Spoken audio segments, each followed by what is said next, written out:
বিশেষ করে মমতা বন্দ্যোপাধ্যায় ভয় পেয়েছেন, মমতা বন্দ্যোপাধ্যায় ভয় পেয়েছেন বলে ভয় দেখাচ্ছেন। আপনারা ভাবছেন মমতা বন্দ্যোপাধ্যায় যে 200 পাবো 300 পাবো সমস্ত কিছু বলছেন কনফিডেন্স থেকে, না।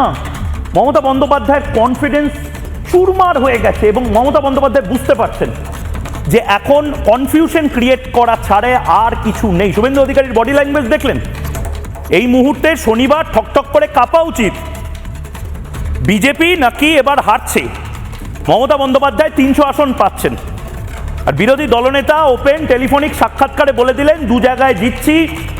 প্রথম সাক্ষাৎকারে অনেক কিছু ফাঁস করব, তৃণমূলের অর্ধেক কর্মী তারা তৃণমূল না, তারা আসলে তৃণমূলের বিরুদ্ধে কাজ করছে, মমতা বন্দ্যোপাধ্যায়ের বিরুদ্ধে কাজ করছে। এই হচ্ছে তৃণমূল দলটার অবস্থা। মমতা বন্দ্যোপাধ্যায় আলবাত জানেন তৃণমূল যদি হেরে যায় একদিন থেকে 1 সপ্তাহ হয়তো তৃণমূল দলটা থাকবে। আমি আপনাদেরকে জিজ্ঞেস করছি, আপনার মনে হয় মুর্শিদাবাদের মায়েরা তারা এবার হারবেন?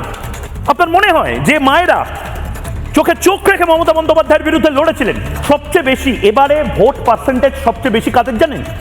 মহিলা ভোটারদের।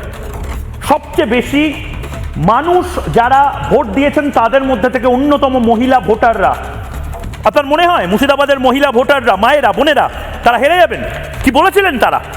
তারা সবাই তৃণমূলকে ভোট দেবেন। এই যে এখন যাদের ছবি, যাদের বক্তব্য শোনাবো, 2025 সালে যাদের ঘর ছাড়া হতে হয়েছিল, যাদের বাড়ি তছনছ করে দিয়েছিল, আপনার মনে হয় তারা সবাই ঢেলে বিজেপি নয় তৃণমূলকে ভোট দেবে?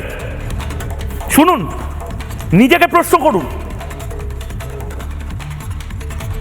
হিন্দুদের ওপরে আক্রমণ, আমাদের হিন্দু হওয়া পাপ হয়ে গেছে। কেন হিন্দুরা কি করেছে? হিন্দু হয়ে পাপ করেছি?